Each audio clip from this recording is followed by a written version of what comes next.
विश्वोत्पत्त्यादि Hathaway तापत्रय विनाशाय श्रीकृष्णाय वयं नुमः।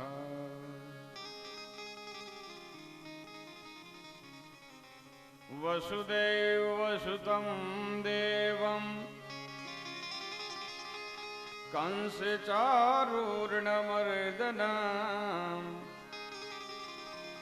देवकी परमानन्दम् कृष्णं वन्दे जगद्गुरो। कृष्णं वन्दे जगद्गुरो। बोलिए श्री भागवत भगवान की जय।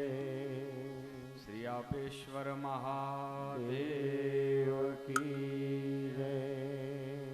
श्री राजेश्वर भगवान की जय।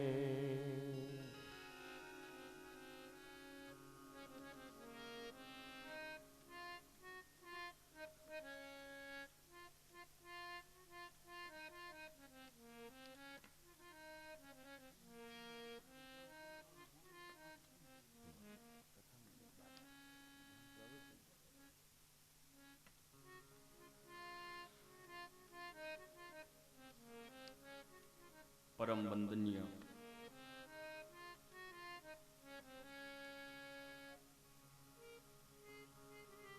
परम पुरुष भागवत श्री द्वारिकानाथ भगवान धरणीधर का चरणों में नमस्कार करके, गुरुवर्य हमारे सदागिरी बापू का चरणों में वंदन करके, मंचस्थ उपस्थित परम भगवती पराम्बा भक्त शिरोमणि साध्वी श्री सीताबाई चंदनगिरी जी महाराज और यहां आपेश्वर मंदिर का पुराने हमारे पुजारी जोरनाथ जी महाराज और सभी कथा में पधारे हुए हमारे भक्तजन, श्रद्धान्वित हमारे माताओं और हमारे सब संगीत स्टाफ, सबको चरणों में वंदन करके हम भगवान का चरित्र का आज हम सब मिलकर भगवान का गुणों का हम वर्णन करेंगे। जिंदगी जब तक रहेगी फुर्सत न होगी काम से, कुछ समय ऐसा निकालो कि प्रेम कर लो भगवान से। भगवान ने ये मनुष्य जन्म दिया है खाने पीने के लिए नहीं। खाना पीना तो प्राणी मात्र को मिलता है, लेकिन मनुष्य अवतार सर्वोत्तम अवतार है और मनुष्य अवतार प्राप्त हुआ है तो खाना पीना और मौज मजा करने के लिए नहीं है, भगवान का भजन करने के लिए है। और एक बार ये मनुष्य तन से सही अर्थ में भगवान का जो भजन हो गया, समझो बेड़ा पार। और ये परम भागवत कथा, ये कथा में क्या है आपको मालूम नहीं है। ये भागवत कोई सामान्य ग्रंथ नहीं है। भागवत का मैं आपको थोड़ा परिचय यानी महात्मा बताता हूं। महात्मा यानी कोई महात्मा कैसे है, हमारे सदागिरी बाप जी कैसे है हमको मालूम पड़े तो उनके ऊपर हमारा बहुत भाव लगता है, प्रेम लगता है।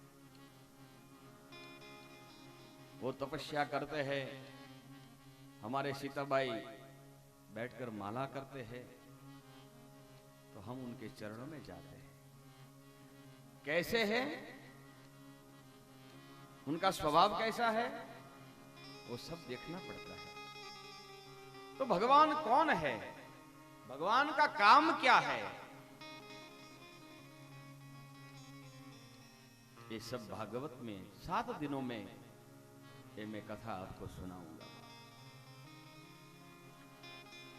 लेकिन आज पहला दिन है तो मैं हाथ जोड़कर सबको मैं नम्र निवेदन कर रहा हूं कि शायद ये मरुधरा के ऊपर राजस्थान में यहां सौकड़, ये चाडार नाड़ी में ये प्रथम बार भागवत कथा का आयोजन हुआ है। धन्य है जिस भूमि में भागवत कथा होती है, वहां स्वयं भगवान कृष्ण इधर आता है। द्वारिका के नाथ यहां पधारते हैं।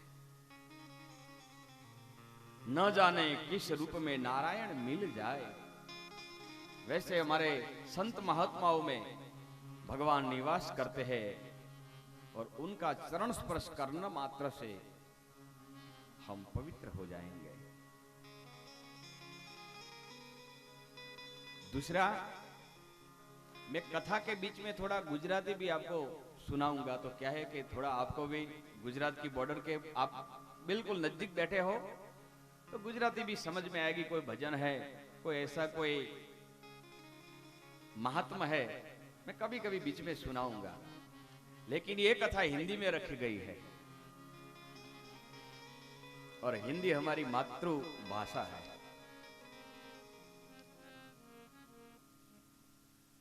अति हरि कृपा जाही पर होई, पाऊं देही यही मार्ग सोई।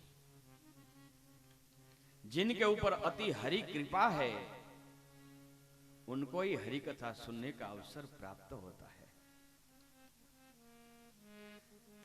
जिनका भाग्य में नहीं है, वो पांडाल में आकर चला जाएगा, क्योंकि पाप इतना शरीर में प्रवेश करके बैठे हैं, अड्डा जमा के बैठे हैं। और ये पवित्र भागवत कथा का पांडाल में जब आप कथा सुनने के लिए पधारेंगे तो मन में आत्मा और पाप झगड़ा करते हैं, दोनों का झगड़ा शुरू हो जाएगा और पाप उनको रोकेगा। कथा सुनने में बाप नहीं रोकता है, इतना पाप रोकता है मेरे बाप। घर वाला नहीं कहते कि भाई मत जाओ, लेकिन पाप रुकते हैं।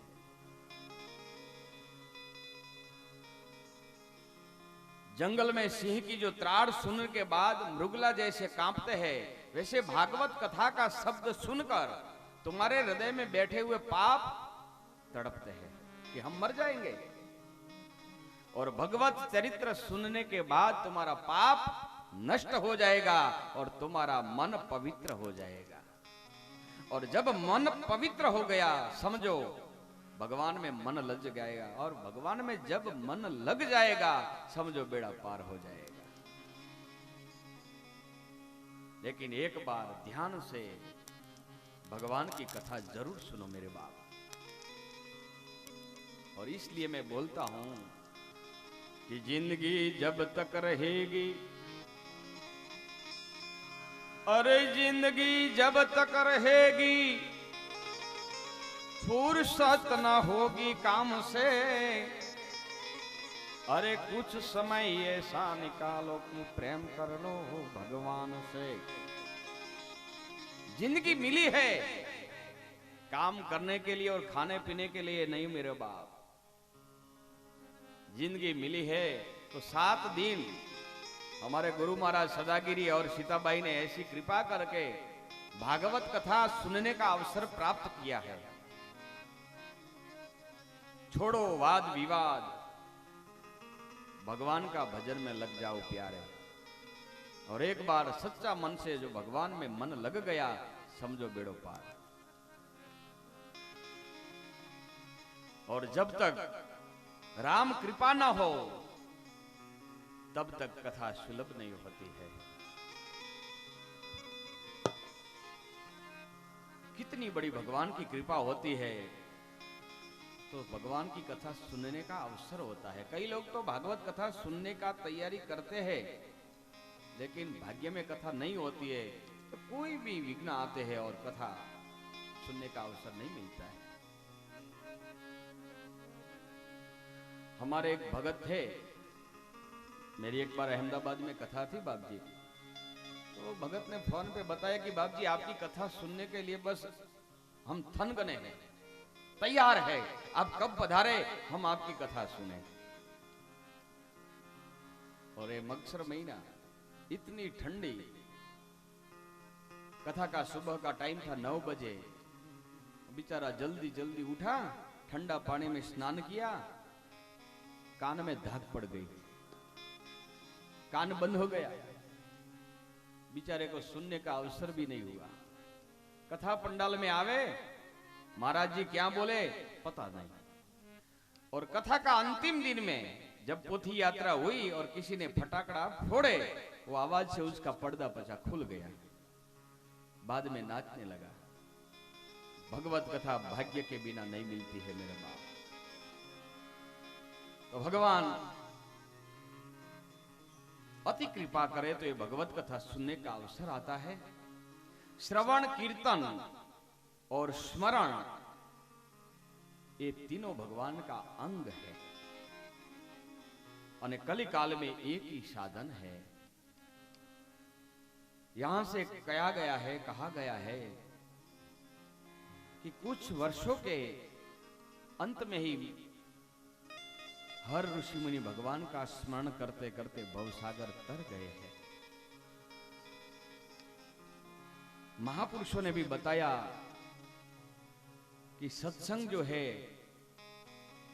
ये पुरुषार्थ मेहनत से नहीं मिलता है, हरि कृपा से मिलता है, भगवान की कृपा से मिलता है। और रामायण में इसलिए लिखा है, बिनु सत्संग विवेक न होई, बिनु सत्संग विवेक न होई, बिनु सत्संग विवेक न होई, बिनु सत्संग विवेक न होई। सत्संग के बिना जीवन में कोई विवेक नहीं आता है बाप।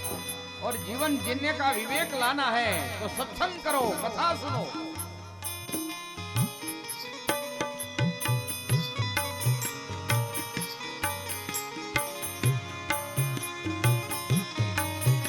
जय हो। बिनु सत्संग विवेक न होई, बिनु सत्संग विवेक न होई, बिनु सत्संग विवेक न होई, बिनु सत्संग विवेक न होई। राम कृपा बिनु सुलभ न सोई, राम कथा बिनु सुपन सोई, राम कृपा बिनु सुलभ न सोई, राम कथा बिनु सुलभ न सोई। भगवान की कृपा बिना कुछ नहीं मिलता है। और जब भगवान की कृपा बन गई तो ये 3 चीजों भगवान की कृपा से मिलती है। एक तो मनुष्य अवतार, मनुष्य जन्म, दूसरा बड़े भाग मानुष तनु पावा, सूर दुर्लभ सब ग्रंथ ही गावा। एक तो भगवान की कृपा से मनुष्य अवतार मिला, और दूसरी कृपा भगवान की आपको कथा मिली। राम कथा बिनु न बीना, राम कथा बिनु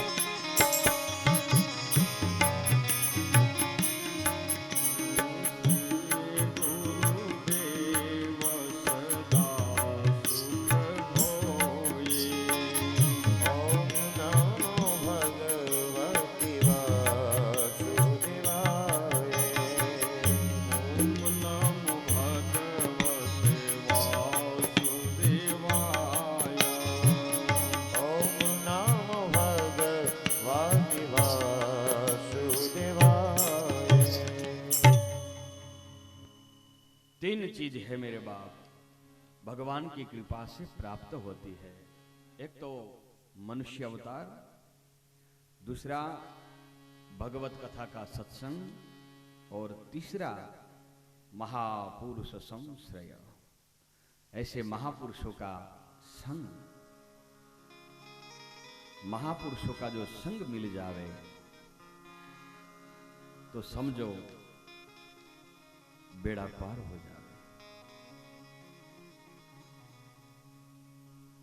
ये तीनों चीज आज हमारे गुरुदेव की कृपा से प्राप्त हुई है। अपेश्वर महादेव और राजेश्वर भगवान की कृपा से ये सब प्राप्त हुआ है। भागवत कथा क्या है? देवर्षि नारद सुनाते हैं। एक बार देवर्षि नारद वैकुंठ से निकले हैं, घूमते घूमते घूमते काशी, प्रयाग, मथुरा, गंगा, गोदावरी हर तीर्थों में भ्रमण किया। भ्रमण करते करते करते देवर्षि नारद ने सुना, चलो आज मैं मनुष्य लोक में पृथ्वी पर जाऊं। देवर्षि नारद पृथ्वी लोक पे आते हैं। पृथ्वी लोक में आए तो देखा कि आहा, मैंने तो पृथ्वी का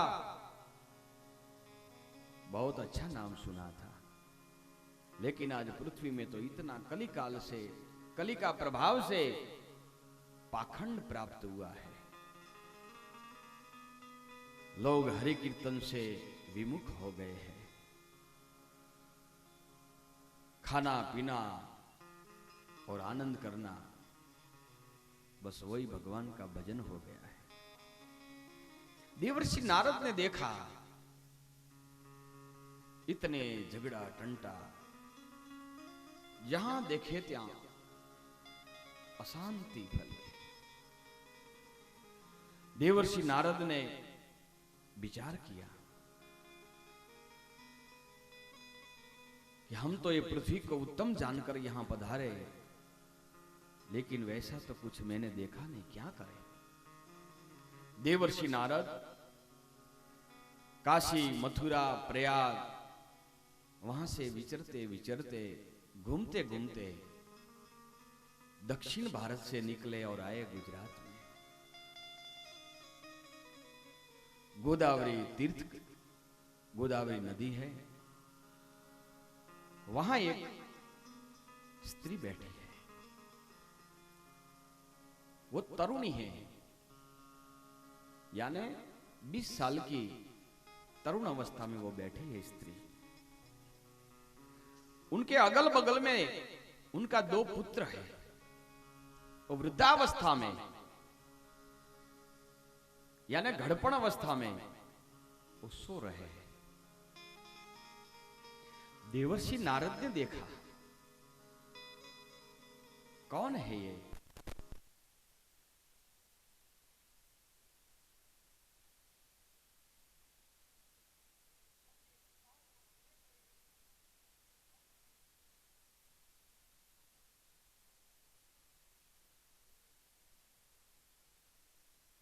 भक्ति देवी ने कहा, भो भो साधु क्षणम त्रिष्ठ। हे साधु, आप रुक जाओ एक क्षण के लिए। साधु की एक क्षण और अन्न का एक कण, ज्यादा बिगाड़ नहीं करना चाहिए। साधु के पास तो बस क्षण हमारे लिए काफी है। और अनाज का कण, अन्न देव है मेरे बाप। जितनी भूख हो इतना ही हम खा सकते हैं। अरे एक बार लो, भूख न समाप्त हुए तो दूसरी बार लो। देवर्षि नारद रुक गए। देवर्षि नारद ने पूछा कि बाई तुम कौन हो? वो बाई ने बताया कि नारद जी मैं भक्ति हूं। अच्छा, ये दोनों आपके अगल बगल में जो सो रहे हैं वो कौन है? बोले हमारे ये दोनों पुत्र हैं। देवर्षि नारद को आश्चर्य हुआ कि माता युवान है और उनके पुत्र वृद्धावस्था में, ये कैसे बन सकता है?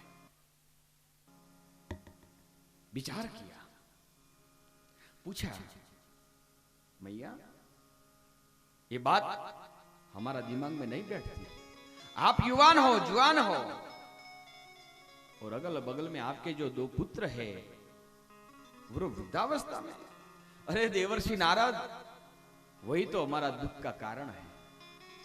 हम युवान हैं, लेकिन हमारे जो दो पुत्र हैं वो वृद्धावस्था, बस वैसे ही सो रहे हैं, जागते नहीं हैं। कली काल में बाप ज्ञान और वैराग्य दोनों बूढ़ा हो गया है। ज्ञान और वैराग्य का कोई ग्राहक नहीं है, और भक्ति अभी तक कली काल में युवान है। और इसलिए तो मानव भगवान को भक्ति से ही प्राप्त कर सकते हैं। ज्ञान वैराग्य सो रहा है, भक्ति रानी उसको जगाने का प्रयास कर रही है, लेकिन वो जगते नहीं है। क्या करे? देवर्षि नारद ने ज्ञान और वैराग्य का कानों में जय घोष किया, भगवान का नाम लिया, वेद मंत्रों का ज्ञान दिया। तो क्या हुआ? ज्ञान और वैराग्य 2 मिनट जगे और वापस सो गए। नारद थक गए, ये क्या मामला है? भगवान का भजन किया, भगवान का स्मरण किया, आकाश में आकाशवाणी हुई, देवर्षि, हाँ प्रभु, ज्ञान वैराग्य वैसे तो जागृत नहीं होंगे। ज्ञान वैराग्य को जागृतता के लिए अब भागवत का श्रवण करो, उनको भागवत कथा सुनाओ। और देवर्षि नारद भागवत कथा करने के लिए वहां बैठ गए। और जब कथा शुरू हुई, बद्रिकाश्रम से महान पुरुषों का वहां आगमन हुआ। जब संत आ रहे हैं, हरि भजन करके आ रहे हैं, श्री कृष्ण गोविंद हरे मुरारी, हे नाथ नारायण वासुदेवा। कृष्ण गोविंद हरे मुरारी, हे नाथ नारायण वासुदेवा। कृष्ण गोविंद हरे मुरारी, हे नाथ नारायण वासुदेवा। कृष्ण गोविंद हरे मुरारी, हे नाथ नारायण वासुदेवा। श्री कृष्ण गोविंद हरे मुरारे, हे नाथ नारायण वासुदेवा। श्री कृष्ण गोविंद हरे मुरारी,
साधुओं की मंडली भगवान का भजन करते करते करते वहां आते हैं।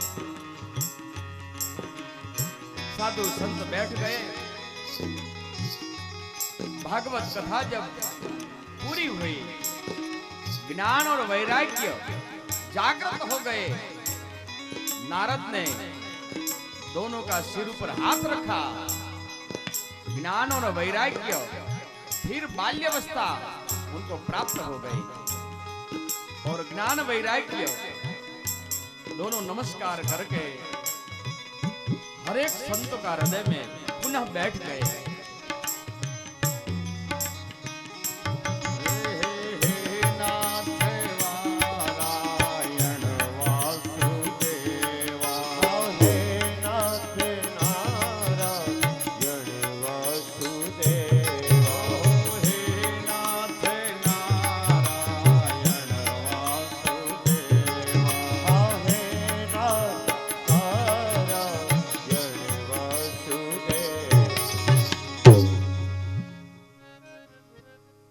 ज्ञान और वैराग्य।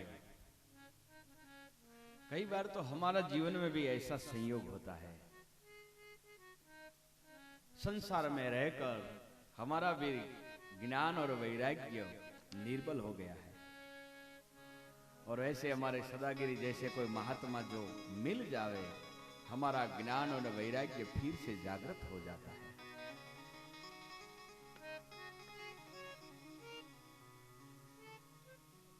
નથી મફતમાં મળતા, એના મૂલ ચૂકવવા પડતા। આ સંતને સંતપણા રે મનવા, નથી રે મફતમાં મળતા। जब खड्डा करते हैं ने, बटेटा यानी आलू हमारे गुजरात में बोलते हैं, जब तक वो पक्का नहीं होता है तब तक जीवन में रंग नहीं आता है। संत बनना बहुत कठिन है और ऐसे संत महात्मा का चरणों में एक बार श्रद्धा युक्त होकर भागवत कथा सुनने का मौका मिले, समझो बेड़ा पार हो गया। और संत की गति कैसी है, मैं आपको एक थोड़ी बात बताऊं। નથી મફતમાં મળતા, એના મૂલ બહુ ચૂકવવા પડતા। આ સંતને સંતપણા મળવા, અરે નથી મફતમાં મળતા। ભરી બજારે જોને કોઈ વેચાણા, हरिश्चंद्र राजा, और कोई तेल कड़ा मां बलता। घर ने नारी ने दान मां देता, के ना दिल दानव डरता। अरे संत ने संतपणा मळवा, नथी मफत मां मळता। कई लोग तो हम कहीं कथा करने लेके जाते हैं तो लोग बोलते हैं कि बाप जी हमारे घर आप पगलियां करो। तो शायद उनका बहुत भाव देखकर उनके हम घर जाते हैं। 9 बजे उनके घर पधरामणी करते हैं, पूरा परिवार हमारे सामने खड़ा हो जाता है बैठकर, और 2 हाथ जोड़कर बोलता है, गुरुजी थोड़ा प्रवचन करो। हमारे सदागिरी बाप जी सीताबाई जैसे थोड़ा प्रवचन शुरू कर देते हैं और कई बात जीवन की जीने की बात बताते हैं, कई तरीका। और अंत में ये जीव क्या बोलता है, बाप जी आपने तो बहुत सच्ची बात बताई, लेकिन क्या करें हम तो संसारी जीव हैं। आपने जो बात बताई वो सच है, लेकिन हमारे से तो ये कुछ नहीं होगा। तो ये पहले 9 बजे आपने क्यों नहीं बोला? 12 बजे तक हमारा ये गला हमने तोड़ दिया और बाद में बोला कि हम तो संसारी जीवात्मा है, हमारा से कुछ नहीं होगा। जीव लोग ऐसे हैं। हम बाप जी हम हर घर में जाते हैं, हमको अनुभव है। कई लोगों को घर में जाते हो तो पूछते हैं ये बच्चा तुम्हारा है? बोले नहीं बाप जी भगवान का है। ये खेतर तुम्हारा? बोले नहीं बाप जी भगवान का है। अच्छा गाड़ी भगवान की, गाड़ी भगवान की, बच्चा तो भगवान का। और 5,000 10,000 की साड़ी पहन के माता जी जब सामने आवे और हम बोले कि ये, बोले ये तो मेरी पत्नी है। ले बच्चा तो के भगवान का, गाड़ी तो भगवान की, और लाड़ी तो के ये तो मेरी है। ऐसे हम जीव है वाह, हर चीज में ऐसी गद्दारी करते हैं। वैसे हमारे गुजरात में वीरपुर लोहाना कुटुंब में, लोहाना ज्ञाति में जलाराम हुए। जलाराम का बहुत बखान सुना। भगवान को परीक्षा लेने का विचार हुआ और स्वयं द्वारिकानाथ वृद्ध ब्राह्मण का रूप लेकर जलाराम के घर आते हैं। जलाराम की पत्नी का नाम था वीरबाई, और वीरबाई आटा पीसती है चक्की पे बैठी बैठी, और जो आटा निकलता है उसकी रोटी बना के साधु संत को भोजन कराती है। जला बापा कोई अतिथि को देखकर बहुत प्रसन्न होते थे। वृद्ध ब्राह्मण का रूप लिया और भगवान आए हैं जलाराम के घर, द्वार पे आए हैं। जला, हाँ महाराज सीताराम। अरे बापा पधारो पधारो, सीताराम सीताराम। आसन दिया, पानी पिलाया। बाप जी क्या सेवा करो? जला 80 साल हो गए हैं, बुढ़ापा आ गया है, और ये कायारा पाया हाली गया, हमें कोई काम रहे तो नहीं। बाप जी क्या सेवा में? जलाराम मेरी सेवा में तेरी पत्नी को दे दे।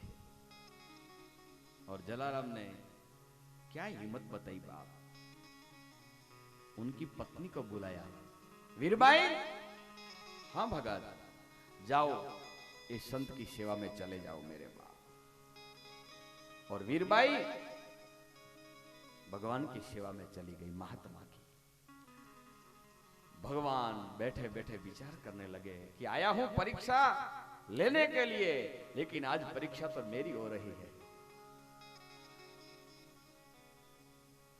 भगवान की परीक्षा हमारे भक्त करते हैं बाप, क्या करे? जलाराम ने तो दे दिया।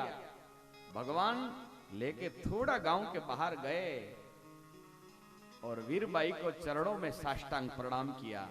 वीरबाई, हाँ महाराज तू तो मेरी मां है, ले ये मेरी जोड़ी डंडा तू रख, और मैं जरा दिशा जाके आऊं, वापस आता हूं। और गया ही गया, फिर वापस नहीं आया। जलाराम हरि का भजन करता है।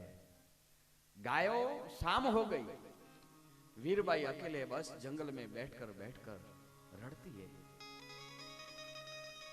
मन में सोचती है कि साधु मेरा त्याग करके चले गए तो जलाराम को क्या लगेगा, मेरा मुंह में किसको बताऊं। इसमें गायों का जो गोवाल आता है वो देख गए। जलाराम को जाके सब बात बताई। जलाराम तो भगत थे, अंतर्यामी, उन्होंने देख लिया कि मेरे आंगणे ब्राह्मण नहीं स्वयं हरि आया था। और कहते हैं वीरबाई को सामैया करके उनके घर लाए मेरे बाप। हैं? नथी मफत मा मळता एना मूल चुकववा पड़ता। आ संत ने साधु पणारे मळवा नथी मफत मा मळता एना ना मूल रे बहु चुकवा पड़ता। तो कली काल में एक ही साधन है, भागवत का आधार, भगवान का भजन का आधार। दुर्लभो मानसो देहो देहिनां क्षण भंगुर, तत्रापि दुर्लभम मन्ये वैकुंठ प्रिय दर्शना, वैकुंठम परिदर्शनम। भगवान का भजन, लेकिन भगवान का भजन और कथा सुनने के लिए तीन बात जरूरी है मेरा बाप। कथामृत रसास्वाद कुशल होने के लिए श्रोता में मन की एकाग्रता, तुम्हारा मन एक चित होना चाहिए। एक तो मन की एकाग्रता, दूसरा हृदय की निर्मलता। हृदय तुम्हारा निर्मल होना चाहिए। और तीसरा अनुकूल तुम्हारा मन। और प्रतिकूल जो मन हो गया तो ये हरि कथा आपका हृदय में नहीं उतरेगी। कई लोग तो कथा पंडाल में बैठते हैं, लेकिन कथा उनका दिमाग में नहीं बैठती है। कई लोग कथा में आते हैं, कथा में बैठते हैं, लेकिन उनमें कथा नहीं बैठती है। क्यों? मन तुम्हारा इधर किधर इधर किधर इधर किधर घूमता रहता है। कई लोग तो बैठे हैं इधर और विचार करते होंगे आज दाड़म का क्या होगा, आज भैंसों का क्या होगा। वाह रे वाह। नहीं बाप, काम तो मैंने बोला जिंदगी भर तुम्हारा काम तो है ही ये, लेकिन जो समय मिला है इस समय में हरि भजन करो मेरे बाप। और हरि भजन के लिए सब कुछ छोड़ना पड़ता है। कई लोग तो हरि भजन की बात छोड़ो, भोजन के लिए ही आते हैं। कोई लोग भजन के लिए आते हैं। फर्क इतना है। लेकिन भजन नहीं, भोजन नहीं, भगवान द्वारिका नाथ मिलना चाहिए। ऐसी एकाग्रता का भाव करके आप कथा पंडाल में आओ, कथा सार्थक हो जाएगी। महाराज, भक्ति, ज्ञान और वैराग्य भगवान ने तो दे दिया, कहां गया? नारद ने कहा कि भाई ज्ञान और वैराग्य और भक्ति तीनों भगवान का जो सच्चा भक्त है उनका हृदय में स्थापित किया गया है। और वहां जाने के बाद बस वहां तो आनंद ही आनंद है। जिसको भगवान मिल गया, जा मरने से जग डरा मोरे मन आनंद,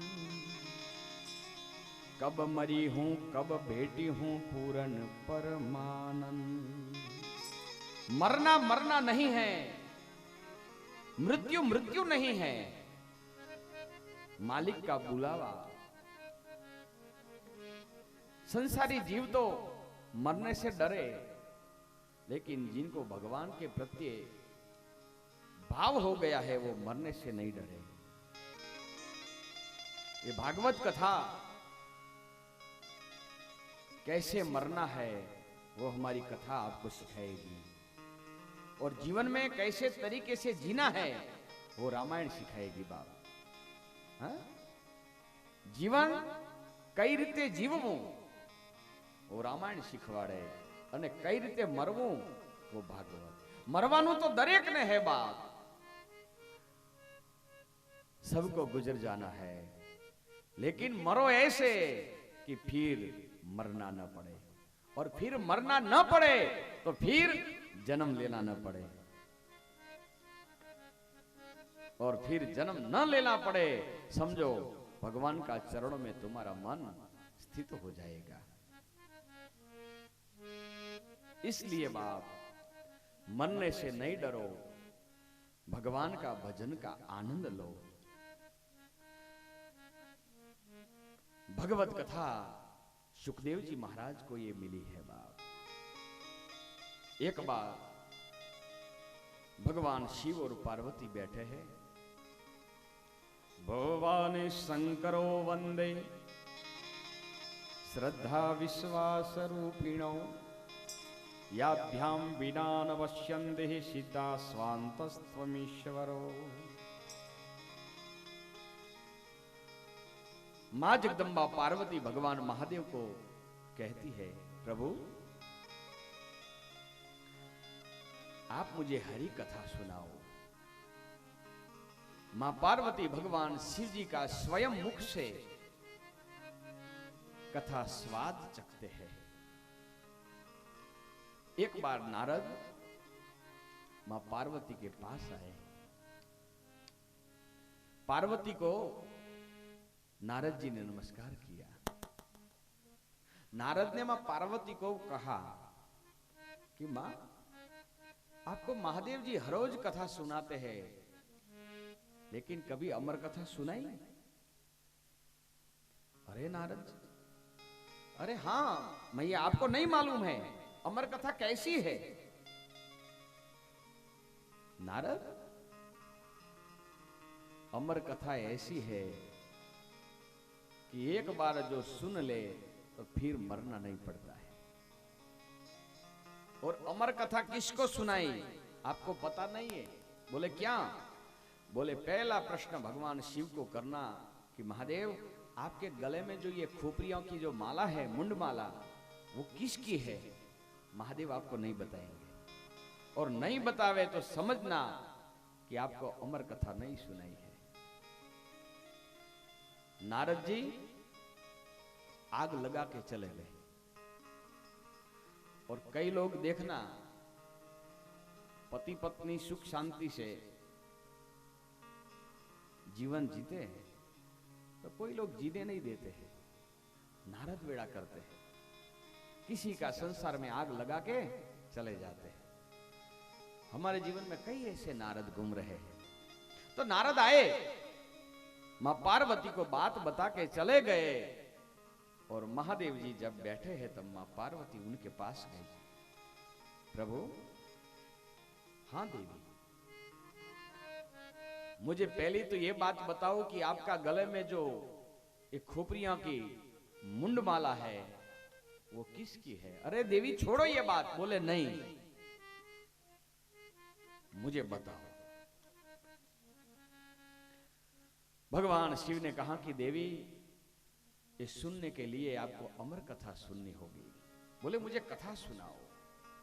और अमर कथा सुनने के लिए महादेव जी पार्वती को एकांत जगह में लेके जा रहे हैं, जहां कोई नहीं है, मानव पशु पक्षी कोई नहीं। वहां जाके बैठ गए। वट वृक्ष है, वड का वृक्ष है, और वड के अंदर ऐसा एक बड़ा पोल है। इस पोल में जाकर महादेव जी पार्वती को अमर कथा सुनाने के लिए बैठ गए।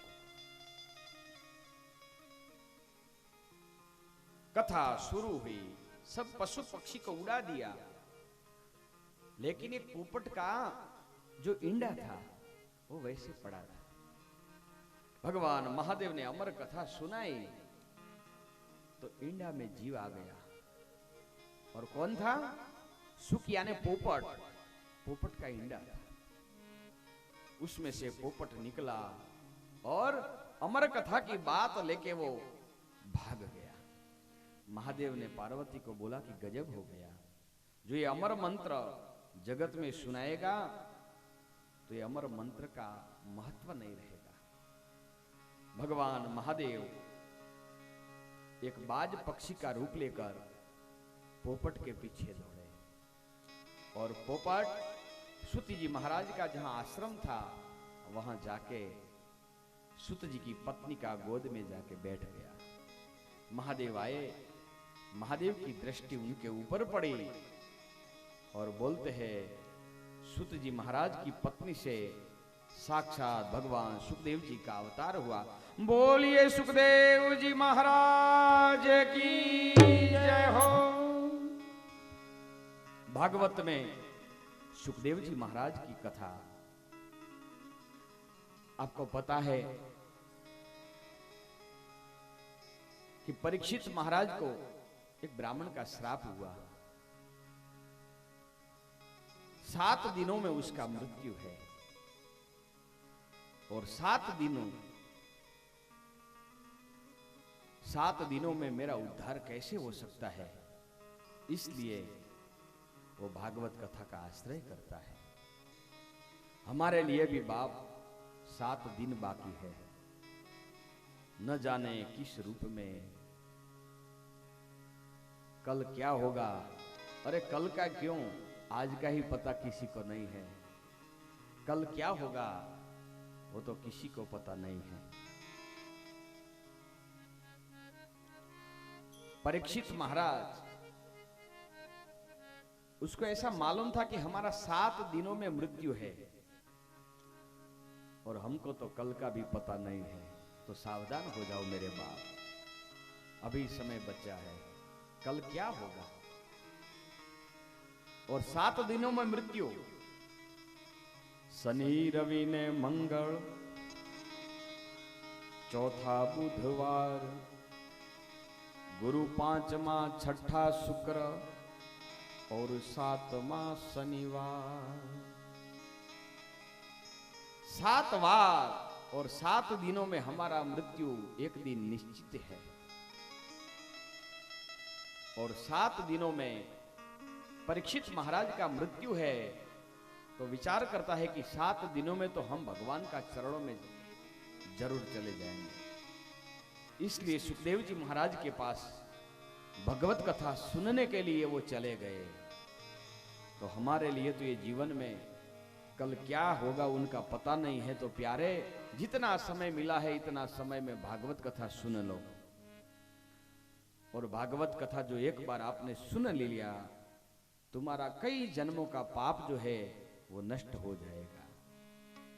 तो आओ प्यारे, एक बार अब भगवान का भजन करते करते सुखदेव जी महाराज बता रहे हैं भागवत कथा में